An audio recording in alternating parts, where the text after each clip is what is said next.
La pire chose qu'un homme puissant puisse faire, ce n'est pas de vous briser le cœur. C'est de vous faire sentir remplaçable. La ville scintillait sous la pluie comme un million de diamants brisés éparpillés sur du verre noir. Manhattan paraissait toujours magnifique depuis le Penthouse de Damen Moretti. Froid, inaccessible, si cher qu'il faisait se sentir insignifiant le commun des mortels. J'adorais cette vue. Je me tenais pieds nus près de ses baies vitrées à 2 heures du matin, pendant qu'il travaillait derrière moi. Le bruit de son verre de whisky qui tapotait contre le marbre se mêlait au bourdonnement lointain de la circulation 40 étages plus bas. Je me sentais en sécurité, comme si rien de mauvais ne pouvait m'atteindre là-haut. Je sais à quel point ça paraît idiot maintenant. Les portes de l'ascenseur s'ouvrirent avec un doux carillon derrière moi, tandis que je pénétrais dans le couloir privé, un dossier contre la poitrine. Damian avait demandé la liste définitive des invités pour le gala de charité de samedi avant minuit. Typique de Damian. Chaque détail parfait. Chaque personne sous contrôle. Chaque résultat calculé 3 coups à l'avance. Le Penthouse était plus silencieux que d'habitude. Aucune musique de piano ne s'échappait des haut-parleurs. Aucun murmure venant de la sécurité en bas. Juste la pluie qui frappait les vitres et le faible murmure de voix provenant de son bureau. J'aurais dû entrer. Normalement, je l'aurais fait, mais j'ai alors entendu mon nom. Je me suis figé près de la porte entr'ouverte, les doigts crispés sur le dossier, les bords se tordant. « Elle s'attache », dit un homme à voix basse. Vincent, le conseiller de Damen. Cela la rend vulnérable. Un long silence suivit. Puis Damian prit la parole. Calme, maîtrisé, la même voix qui m'avait jadis dit que j'étais la seule chose paisible dans sa vie. « Si Evelyne me déçoit encore, dit-il, je la remplacerai. » Quelque chose en moi se brisa si doucement que je l'entendis à peine. La pluie brouillait l'horizon par les fenêtres du couloir. Ou peut-être était-ce ma vision. Je n'en étais plus sûr. Vincent dit quelque chose ensuite. Je n'arrivais pas à comprendre. Tout ce que j'entendais, c'était « la remplacer », qui se répétait sans cesse dans ma tête comme une chanson conçue pour me détruire lentement. La remplacer. La remplacer. La remplacer. Soudain, ma bague de fiançailles me parut trop lourde à la main. Damian me l'avait offerte 6 mois plus tôt à Florence, pendant un orage qui avait plongé la moitié de la ville dans le noir. À la lueur des bougies, dans les rues détrempées, son front contre le mien, il murmurait « Tu es la seule chose au monde que je ne perdrai jamais. » C'est fou comme des hommes comme lui peuvent dire de si belles choses tout en cachant la destruction dans leur poche. J'ai retiré la bague sans même m'en rendre compte. Le diamant tremblait dans ma paume sous la lumière froide du couloir. J'avais mal à la poitrine. Pas une douleur de chagrin d'amour comme dans les films. Pire, une douleur sourde. Celle qui vous vide complètement, au point d'en laisser un écho vide. Des pas ont retenti dans le bureau. La panique m'a envahi instantanément. J'ai glissé la bague dans la poche de mon manteau juste au moment où la porte s'ouvrait plus grand. Damian est sorti, ajustant la manchette de sa chemise noire. Ses cheveux noirs étaient légèrement ébouriffés, comme s'il les avait passés dedans pendant la réunion. Il était toujours aussi ravageur. Mâchoire carrée, montre de luxe, yeux si sombres qu'ils paraissaient presque noirs sous la faible lumière. Le genre d'homme qu'on évitait à tout prix. Le genre d'homme autour duquel on réorganisait les pièces. Et pourtant, pendant une seconde terrifiante, il a souri en me voyant. « Te voilà enfin, » dit-il doucement. Je me demandais où tu étais passé. Je le fixais, cet homme capable de ruiner des vies d'un coup de fil et de ruiner la mienne d'une simple phrase. Puis je lui ai rendu son sourire, comme le font les femmes quand elles comprennent que pleurer serait trop humiliant. « Excuse-moi, » murmurai-je. Je ne voulais pas t'interrompre. Ce qui est étrange avec le chagrin d'amour, c'est que le monde ne s'arrête pas. La pluie continue de tomber. Les ascenseurs continuent de fonctionner. Les hommes continuent de regarder leur montre et de répondre au téléphone, tandis que votre poitrine s'affaisse silencieusement. Damen prit le dossier que je tenais, ses doigts effleurant les miens une fraction de seconde. Chalaru, familiar, Dangeriax. Tu es gelé, dit-il en scrutant attentivement mon visage. Combien de temps es-tu resté là? Pas assez longtemps pour cesser de t'aimer, faillis-je répondre. Au lieu de cela, je forçai mes lèvres à esquisser un sourire et lui tendis les papiers. La circulation était infernale en centre-ville, répondis-je doucement. La FDR était embouteillée sur des kilomètres. Il hocha la tête une fois, déjà distrait par la liste des invités. C'était ça, les hommes puissants. Ils ont tout remarqué, sauf les dégâts qu'ils s'étaient eux-mêmes causés. Vincent sortit derrière lui, ajustant sa cravate grise, son regard perçant balayant l'un de l'autre avec une suspicion contenue. S'il a senti que quelque chose clochait, il n'en a rien dit. Les hommes comme Vincent ont survécu parce qu'ils comprenaient le silence. Samedi doit être parfait, dit Damian en parcourant les pages du regard. L'affaire Romano en dépend. Je croisai les bras pour me protéger du froid. Alors tout se passera parfaitement. Son regard se leva enfin. Son expression è seducet. Tu as l'air fatigué. Je fai lisurair. Fatigué. Comme si l'épuisement était le problème qui nous séparait ce soir. Damen me toucha doucement le bas du dos, tandis que nous nous dirigions vers la cuisine. Ce geste était devenu automatique. Possessif sans en avoir l'air. Le genre de contact qui rappelait silencieusement à chacun dans la pièce à qui j'appartenais. D'habitude, cela me faisait me sentir protégé. Ce soir, ce sentiment était passager. La cuisine du Penthouse brillait d'une lumière dorée sous des suspensions importées de Milan. Tout dans l'univers de Damen était importé de quelque part de luxe. Plan de travail en marbre, whisky rare. Des costumes sur mesure. Même le silence semblait luxueux. Je me suis dirigé vers la machine à expresso, surtout pour occuper mes mains. Damian desserra sa cravate en lisant des messages sur son téléphone, son expression se durcissant à chaque notification. Mode affaires, mode froid, la version de lui que le reste du monde redoutait. « Tu devrais dormir après cette semaine », murmura-t-il distraitement. « Tu as à peine touché au dîner ce soir. » Je n'avais pas faim. Tu le dis souvent ces derniers temps. Je me suis tourné lentement, serrant ma tasse de café plus fort que nécessaire. Peut-être suis-je suffisamment remplaçable pour qu'on me fasse sauter des repas. Les mots m'ont échappé avant que je puisse les retenir. Damian a levé les yeux instantanément. Un silence de mort s'est abattu sur la cuisine. Ses yeux sombres se sont légèrement plissés, m'étudiant avec une précision dangereuse. Qu'est-ce que ça veut dire? Mon pouce est emballé. Attention, Evelyn. Très attention. J'ai haussé légèrement les épaules et détourné le regard la première. Rien. Laisse tomber. Il s'est rapproché malgré tout. Bien sûr. Damian n'ignorait jamais l'attention. Il la traquite. Regarde-moi. Mon Dieu. Même sa voix pouvait imposer sa présence. Je me suis forcé à croiser son regard. L'orage dehors se reflétait faiblement sur la vitre derrière lui, transformant la ville en une lueur argentée floue. Il s'est passé quelque chose ce soir. A-t-il demandé doucement. Je voulais lui dire oui. Je voulais lui demander à quel point il pensait que les gens étaient facilement remplaçables. Combien de femmes s'étaient tenues dans des pièces comme celle-ci avant moi, croyant à ses promesses. Mais la peur m'a retenu. Pas la peur qu'il me fasse du mal. Damian ne c'était pire que ça. J'étais terrifié à l'idée qu'il m'explique tout calmement et qu'il me fasse quand même me sentir bête de m'être autant inquiété. Alors j'ai souri à nouveau. Un autre sourire forcé. Je devenais très doué pour ça. Il ne s'est rien passé, ai-je murmuré. Sa mâchoire s'est légèrement crispée, comme s'il savait que je mentais, mais qu'il ne pouvait pas le prouver. Puis son téléphone a vibré de nouveau. Un coup d'œil à l'écran et son attention s'est immédiatement détournée. Une autre urgence professionnelle. Une autre crise. Un autre rappel que les hommes comme Damian appartenaient plus aux empires qu'aux gens. Je dois descendre ça, a-t-il marmonné. Ne reste pas debout à m'attendre. Attendre. Ce mot a failli me briser à nouveau. Il a déposé un baiser rapide sur mon front avant de quitter la cuisine. Désinvolte, familier, suffisamment affectueux pour déconcerter quiconque l'observait. Les portes de l'ascenseur se sont refermées derrière lui quelques secondes plus tard. Et voilà, j'étais seul dans un Penthouse qui me semblait soudain immense. Le vendredi matin, la pluie avait enfin cessé, mais Manhattan paraissait encore argenté sous le ciel nuageux. Je me tenais devant la salle de bal. Les miroirs de l'hôtel Beaumont, ajustant des boucles d'oreilles en diamant qui n'étaient pas les miennes et une robe de soie noire qui coûtait probablement plus cher que ma première voiture. Le personnel du gala s'affairait autour de moi, portant des plateaux de champagne et des compositions florales valant des milliers de dollars, tandis qu'une douce musique classique flottait dans le hall de marbre. Tout semblait parfait. C'était le problème du monde de Damian. Il paraissait toujours parfait de l'extérieur. Mademoiselle Carter demanda nerveusement à côté de moi. L'équipe de sécurité Moretti souhaite une confirmation finale concernant l'horaire d'arrivée des invités. J'acquiesçai machinalement et pris le bloc-notes qu'elle me tendait. Ma voix était calme, professionnelle, maîtrisée. Personne dans cette salle de bal n'aurait pu deviner que j'avais passé la majeure partie de la nuit à fixer le plafond du Penthouse de Damian, me demandant combien de temps il fallait aux hommes puissants pour remplacer les femmes qu'ils prétendaient aimer. Le sommeil ne vint pas. Vers 4 heures du matin, j'entendis enfin Damian remonter. Je fis semblant de dormir lorsqu'il se glissa dans le lit à côté de moi. Il passa un bras autour de ma taille, me serrant instinctivement contre lui comme il le faisait toujours. Une chaleur familière. Un silence familier.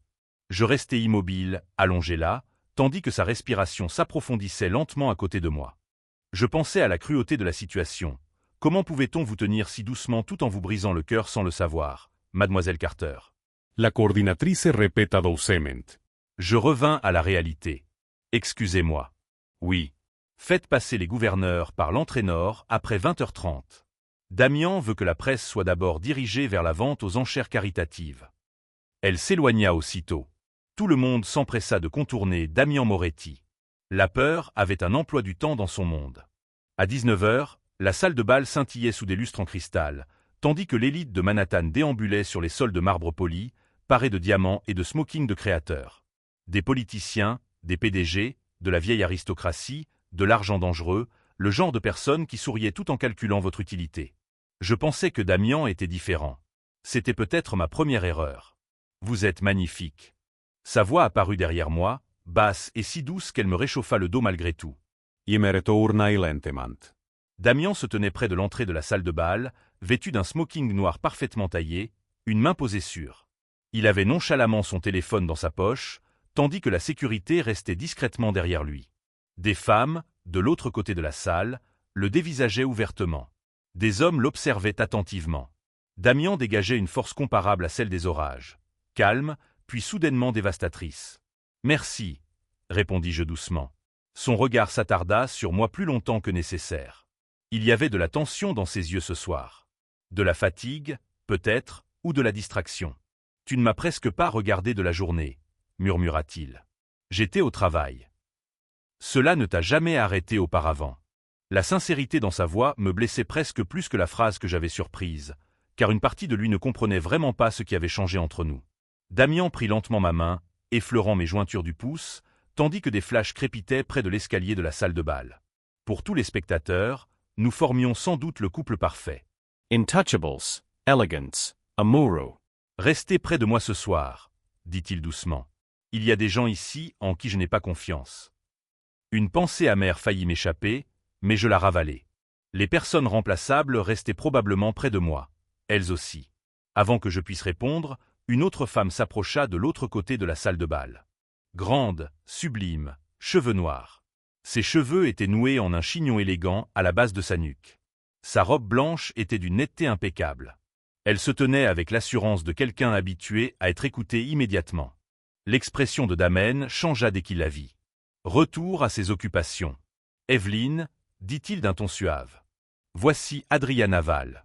Elle supervisera les négociations concernant l'expansion de Romano. Adriana me tendit la main avec grâce. J'ai tellement entendu parler de vous. Son sourire était poli, maîtrisé, précieux. Je lui serrai la main légèrement, tandis qu'un frisson me parcourait l'estomac. Superviser les négociations. Mes négociations. Damen remarqua mon expression à l'instant précis où elle changea. Bien sûr. Le problème, c'est qu'il ne comprenait toujours pas pourquoi. Il y a des moments où le cœur comprend quelque chose bien avant que l'esprit ne soit prêt à l'admettre. Observer Damian aux côtés d'Adriana Val sous les lustres de la salle de bal me fit ressentir exactement cela. L'orchestre continuait de jouer doucement près de l'escalier de marbre, tandis que les serveurs circulaient entre les tables, portant des coupes de cristal remplies de champagne d'une valeur supérieure au loyer mensuel de la plupart des gens. Personne autour de nous ne remarqua le bouleversement qui se produisait en moi. Personne ne l'avait jamais remarqué. Un chagrin silencieux. L'attention d'Adriana se reporta sur Damian presque aussitôt après m'avoir salué. « Les investisseurs urichois sont arrivés il y a 20 minutes, » dit-elle d'un ton suave. J'ai examiné les chiffres révisés pendant le trajet. Nous devrions discuter de l'expansion avant le début de la vente aux enchères. Nous, un mot si court et pourtant si dangereux. Damian acquiesça d'un signe de tête. Bien. Retrouvez-moi dans le salon ouest dans 10 minutes. Adriana sourit poliment avant de disparaître à nouveau dans la foule de politiciens et de mondains. Je vis plusieurs personnes la saluer avec un respect immédiat, tandis qu'elle traversait la salle de bal. Confiante, elegante, inaccessible. Elle semblait faite pour côtoyer des hommes comme Damian. C'était peut-être là le problème. Evelyn. La voix de Damian s'adoucit légèrement. Qu'est-ce qui ne va pas? Je détournai le regard vers les immenses baies vitrées donnant sur Central Park. De l'eau de pluie perlait encore légèrement sur les vitres, brouillant et déformant les lumières de la ville. Rien. Tu recommences. Quoi donc? Faire semblant. La réponse vint trop vite. Trop juste. Magorge se serra instantaneamente. Damian s'approcha, baissant la voix suffisamment pour que personne aux alentours ne puisse nous entendre. Tu as à peine. Tu ne m'as pas parlé depuis 2 jours. Tu me regardes comme si j'avais dit une chose terrible sans me dire laquelle. Si seulement tu savais. Mon Dieu, si seulement tu savais. Je suis juste fatigué, ai-je murmuré. Sa mâchoire s'est légèrement crispée. De la frustración. Damian était un homme qui négociait des contrats de plusieurs milliards de dollars et qui contrôlait des pièces entières d'un regard. Les émotions l'irritaient, car elles ne se géraient pas comme les affaires. Après ce soir, a-t-il murmuré prudemment, nous partons une semaine loin de la ville. J'ai cligné des yeux, surprise. Quoi? La maison dans le Vermont est vide à cette période de l'année. Pas de réunion. Pas d'équipe de sécurité qui nous suivent dans tous les couloirs. Juste le calme. Cette proposition aurait dû me faire fondre. Il y a 6 mois, ça aurait été le cas. Mais je ne pouvais m'empêcher de penser à quel point tout semblait soudain éphémère. Les vacances comprises. Ça a l'air bien, ai-je dit doucement, même si ma voix sonnait creuse à mes propres oreilles. Damian m'a observé pendant une longue seconde avant que quelqu'un ne s'approche de lui par derrière, parlant rapidement en italien. Instantanément, son attention s'est détournée. Ordre, timing, affaire, pouvoir. Je reculai lentement, tandis qu'il menait la conversation sans même remarquer mon départ. Cela me fit plus mal que je ne l'avais imaginé. À 21h30, la salle de bal résonnait de rires plus forts et de whisky coûteux, tandis que les chiffres des enchères grimpaient en flèche sur les écrans numériques géants. Je me tenais près de la terrasse du fond, consultant les confirmations des donateurs sur ma tablette, lorsque j'entendis la voix de Damen filtrer par les portes entr'ouvertes du salon voisin. « Adriana comprend la pression », dit-il calmement. Elle ne laisse pas ses émotions interférer avec son travail. Ma main se figea instantanément au-dessus de l'écran. Un autre homme rit doucement. Contrairement à votre fiancée, Evelyne a d'autres atouts. Un silence suivit, une demi-seconde de trop. Puis Damian ajouta la phrase qui brisa le peu d'espoir qui me restait. Mais ce monde n'est pas fait pour la faiblesse. Ma poitrine se serra si soudainement que respirer me fit mal. À l'intérieur du salon, les verres tintaient doucement sur le marbre tandis que des hommes discutaient de mon avenir comme si je n'étais pas à 6 mètres de là, écoutant chaque mot. Remplaçable, éphémère, trop fragile pour son monde. J'ai baissé les yeux sur ma bague de fiançailles, dissimulée sous la manche de ma robe, et j'ai réalisé quelque chose d'effrayant. Damen Moretti m'aimait peut-être à sa manière, aussi compliquée soit-elle, mais il pensait toujours que l'amour était conditionnel. Utile jusqu'à ce qu'il ne le soit plus. Et pour la première fois depuis notre rencontre, je me suis demandé si rester à ses côtés ne détruisait pas lentement des morceaux de moi-même que je ne retrouverais jamais. On imagine souvent le chagrin d'amour comme un fracas, des disputes, des portes qui claquent, des larmes qui coulent sous la pluie. Mais parfois, il se manifeste discrètement, lors d'un gala de charité, tandis qu'un quatuor à cordes joue du Frank Sinatra en fond sonore, et que personne ne remarque la femme, près de la terrasse, qui se résigne lentement à ne plus pouvoir supporter une année de plus à se sentir indésirable. Je suis resté exactement 3 heures de plus après avoir entendu la voix de Damen dans ce salon. 3 heures à sourire aux donateurs. 3 heures à remercier des politiciens pour des chèques sans valeur, tandis que des photographes immortalisaient un couple parfait sous des lustres en cristal. Damian m'a touché la taille pendant les interviews. Il a tiré ma chaise pendant le dîner. Il m'a embrassé sur la tempe une fois, sous les flashs des appareils photo. Chaque geste semblait plein d'amour vu de l'extérieur. C'était peut-être pour ça que ça faisait si mal. Même maintenant, une partie de moi croyait encore qu'il tenait à moi. Le gala s'est finalement terminé vers minuit. Le personnel a rangé. Des verres vides tandis que la sécurité escortait les derniers invités vers les ascenseurs privés. J'avais mal au talon. Ma poitrine me faisait encore plus mal. Damien se tenait près de l'entrée de la salle de bal, parlant à voix basse avec Adriana et 2 investisseurs urichois, quand je me suis éclipsé vers le parking souterrain. Personne ne m'a arrêté. L'air froid là-bas sentait légèrement la pluie et l'essence de luxe. Des 4x4 noirs étaient garés le long des murs de béton sous les néons, les chauffeurs attendant en silence à côté. L'équipe de sécurité de Damien m'a immédiatement remarqué. Mademoiselle Carter a appelé l'un d'eux prudemment. Monsieur Moretti nous a demandé de vous raccompagner. En haut. Retournez aux Pentouzes. Retournez faire semblant de ne pas avoir entendu chaque phrase qui m'avait détruite petit à petit cette semaine. Dites-lui que je suis rentré tôt. Ai-je répondu doucement. Le gardien a hésité. Madame, je vous en prie. Quelque chose dans mon visage a dû le convaincre de ne pas discuter, car il a hoché la tête une fois et s'est écarté. 20 minutes plus tard, j'étais assise seule à l'arrière d'un taxi jaune, traversant le pont de Brooklyn, tandis que Manhattan scintillait derrière moi comme un autre univers. Mon téléphone vibra 2 fois dans mon sac. Damien. Je fixai son nom qui s'affichait sur l'écran, incapable de répondre. Le 3e appel arriva moins d'1 minute plus tard.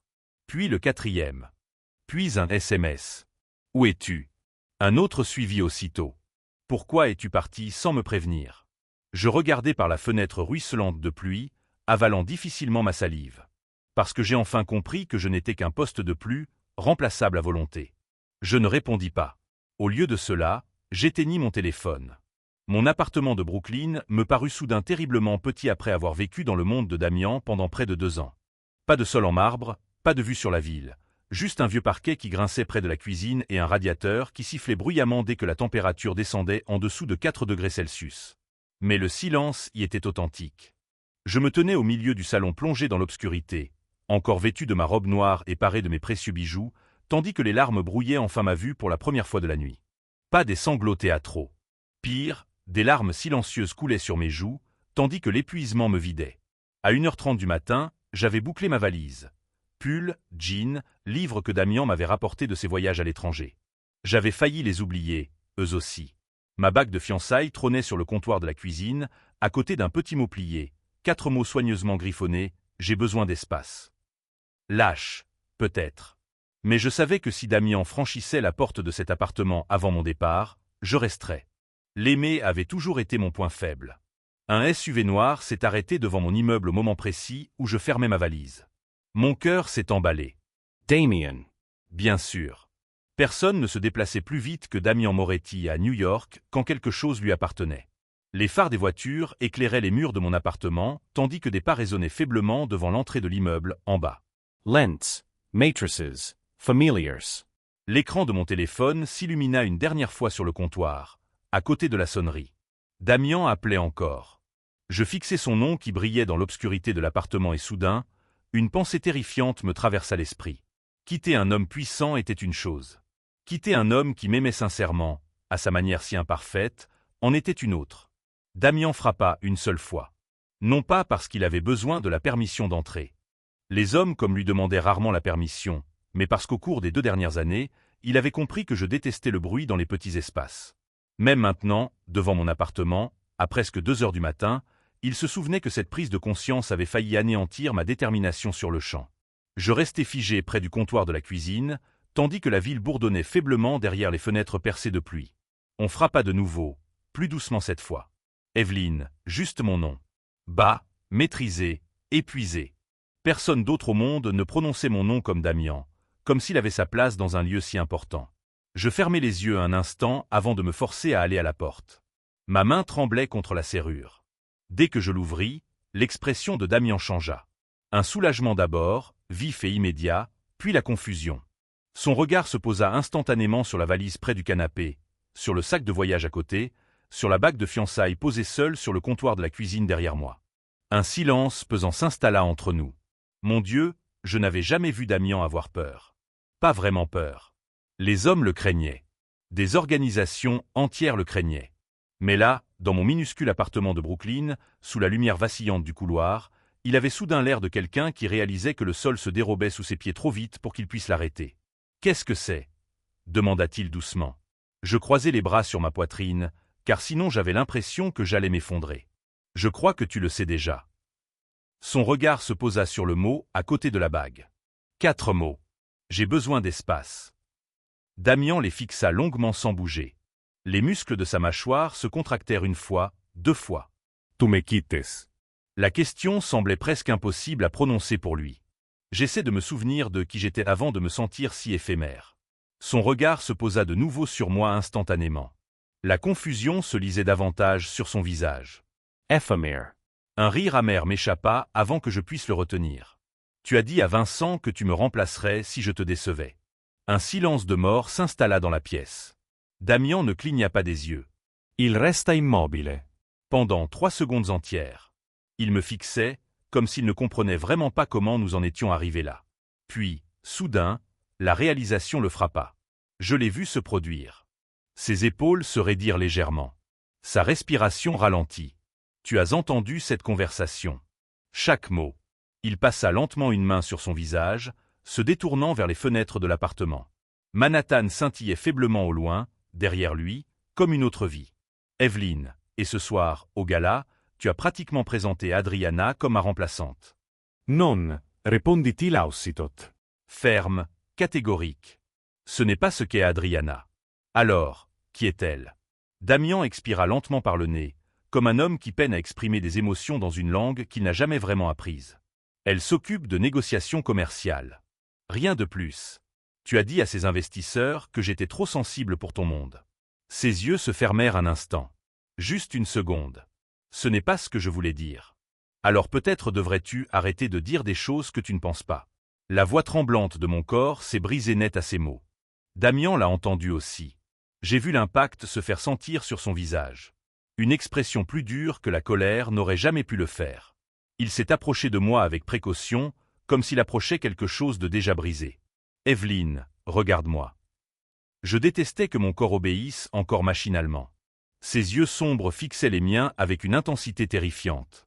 Plus d'arrogance, plus de sang-froid, juste de l'épuisement et une panique sourde qui frôlait la panique.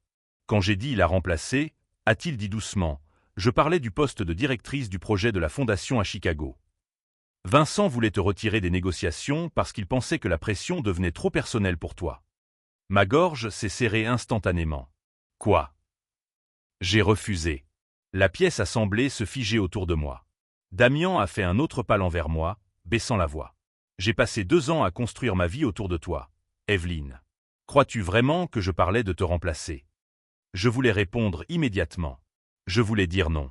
Mais la vérité me transperçait douloureusement la poitrine, car ces dernières semaines, le monde de Damen m'avait rendu précisément fragile. Certaines excuses arrivent trop tard pour réparer les dégâts. Elles arrivent juste à temps pour révéler à quel point quelqu'un a mal compris votre douleur. Damen se tenait au milieu de mon appartement, semblant complètement déplacé parmi les placards de cuisine ébréchés et les meubles de seconde main. Pourtant, d'une certaine manière, sa présence emplissait la pièce. Manteau de laine chère. La pluie s'accrochait encore légèrement à ses cheveux noirs. Son regard était fixé sur moi avec une intensité qui me coupait le souffle. « Pourquoi ne m'as-tu pas dit ce que tu as entendu » demanda-t-il doucement. Jare es dausmant. Non pas parce que c'était drôle. Parce que l'épuisement fait des choses étranges. Te dire quoi exactement, Damian? Que le fait d'entendre l'homme que j'aime parler de me remplacer t'a humilié. Son expression se crispa instantanément. Je n'ai jamais parlé de te remplacer. Peut-être pas littéralement, mais tu m'as fait me sentir jetable. Silence. Lourd et douloureux. Damian détourna le regard le premier, ce qui n'arrivait presque jamais. Ce n'était pas mon intention. Je sais. La réponse nous surprit tous les deux. Car la vérité, c'est que je le savais. Damian n'était pas cruel délibérément. Il vivait simplement comme si on le lui avait appris. Les émotions passaient après la survie. Les affaires d'abord, le contrôle d'abord, la faiblesse immédiatement punie. Quelque part dans ce monde, il avait oublié que l'amour exigeait aussi de la douceur. Il s'approcha de nouveau, plus lentement cette fois. Evelyn, tout ce que je fais vise à protéger ce qui compte pour moi. Parfois, la protection blesse quand même. Ses yeux vacillèrent légèrement à ces mots, comme si la phrase avait touché une corde sensible sous toute cette maîtrise. Dehors, le tonnerre grondait faiblement sur Brooklyn, tandis que les phares des voitures fendaient la pluie sous les fenêtres de mon appartement. New York ne dormait jamais vraiment. Elle souffrait simplement magnifiquement sous un éclairage coûteux. Damian jeta un coup d'œil à la bague de fiançailles, toujours posée intacte sur le comptoir. « Tu l'as enlevée. » Ma poitrine se serra dolorosamente. Je ne pensais pas que tu le remarquerais. Une expression étrange traversa son visage. Puis quelque chose de tranchant et de blessant à la fois. Je remarque tout chez toi.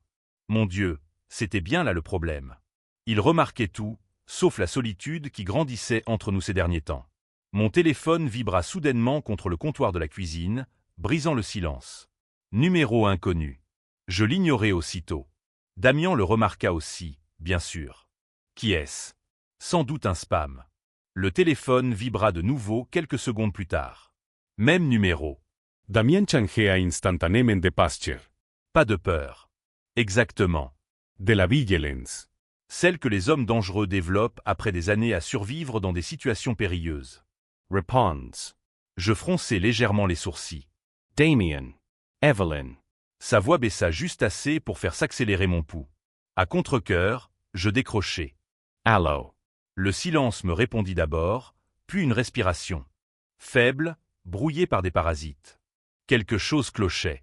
Mon estomac se noua instantanément. Qui est-ce? Un autre silence. Puis une voix masculine parvint enfin à se faire entendre, basse et déformée par les interférences. Tu n'aurais pas dû quitter sa protection. Toute ma chaleur me quitta. Damian traversa la pièce aussitôt que mon expression changea.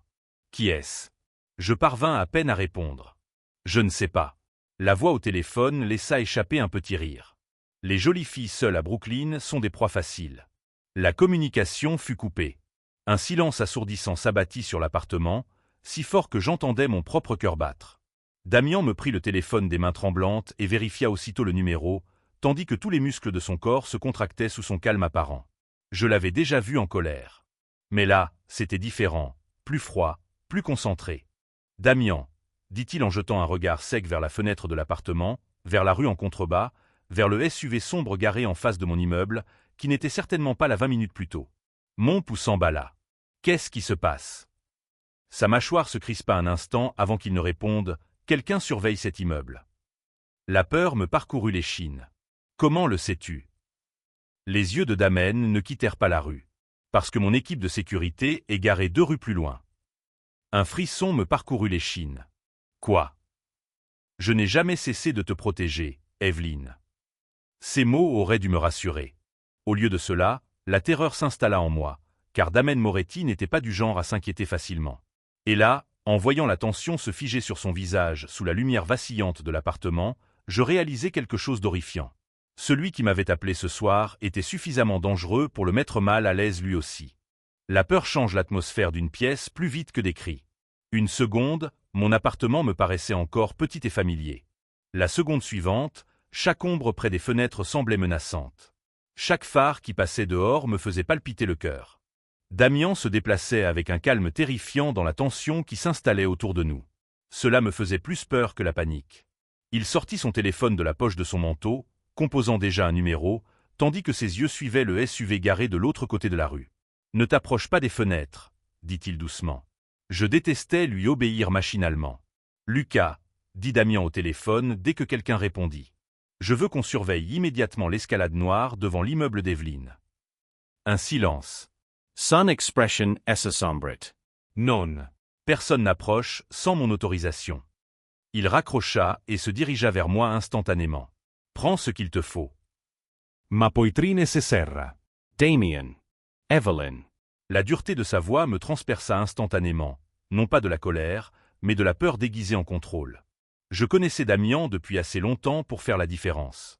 Mes doigts tremblèrent légèrement tandis que je reprenais ma valise. Qui sont ces gens? Il observa la rue une seconde de plus avant de répondre. Les négociations avec les Romano, ce soir, ne portaient pas uniquement sur l'expansion. Qu'est-ce que ça veut dire? Le silence s'éternisa. Finalement, quelqu'un au sein de l'organisation fait fuiter des informations depuis des mois. Mon estomac se noua. Tu crois qu'ils se servent de moi pour t'atteindre? J'en suis sûr. La certitude dans sa voix me glaça le sang.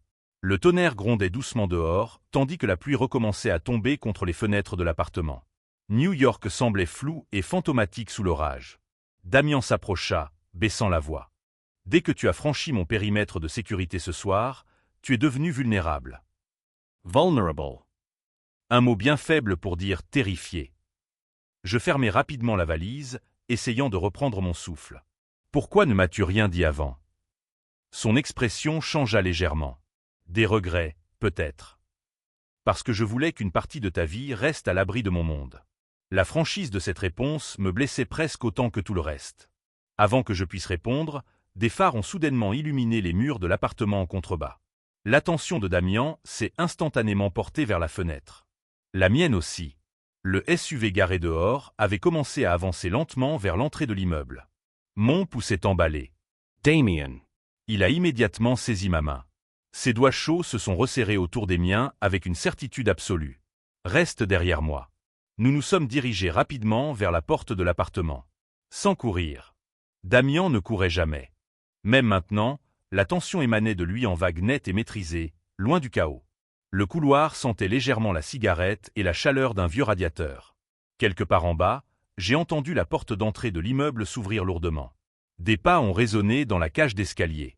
Lentz, Delabeers. Mon cœur s'est mis à battre la chamade. Damian a posé une main légère sur mon dos, me guidant vers l'escalier de secours. La sécurité arrive dans 90 secondes, a-t-il murmuré.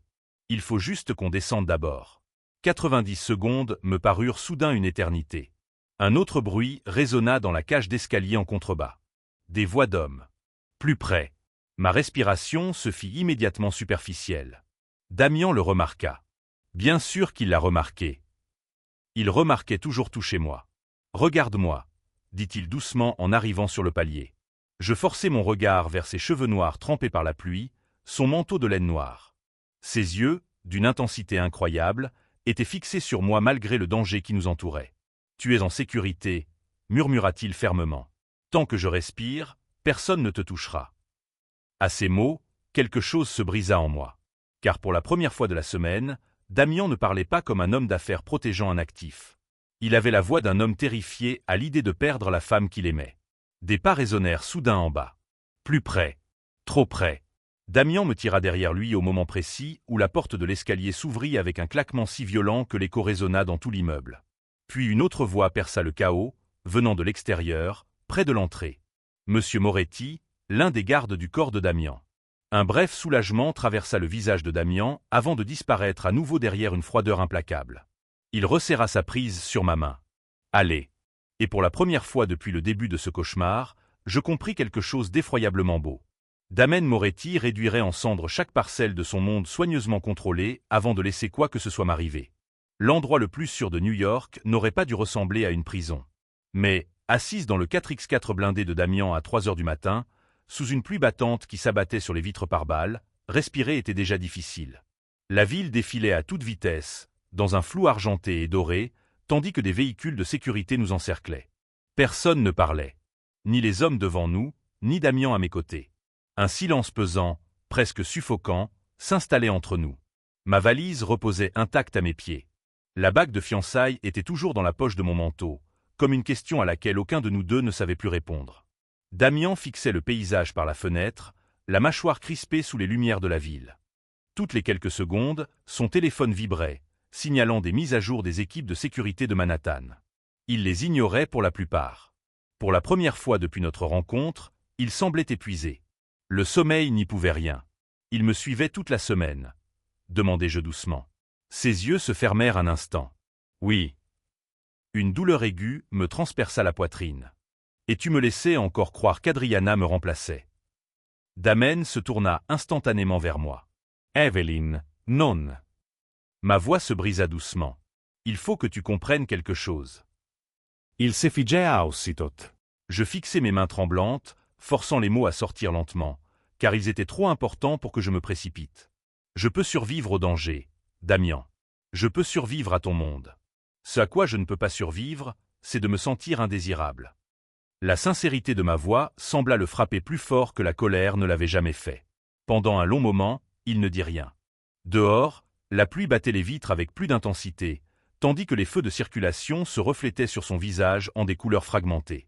Finalement, Damian prit ma main avec précaution, comme s'il craignait que je disparaisse s'il faisait un mouvement trop brusque. « Quand j'avais 19 ans, dit-il doucement, mon père m'a toujours dit que les gens ne sont utiles que jusqu'à ce qu'ils deviennent un fardeau. » Je le regardais en silence.